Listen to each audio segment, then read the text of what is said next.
Hi guys, welcome to my heart. Guys, ginabi ako ng uwi kasi pumunta ako dun sa kabilang bahay. Nag-sideline kuskus ako. Tapos pagdating ko dito,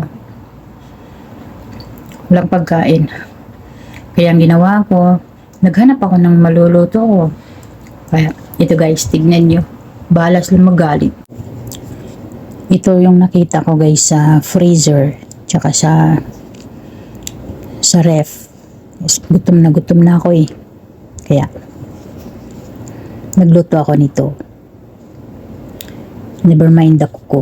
Sobrang gutom na guys. Ano pala to siya guys? Ito yung tinatawag na tortella.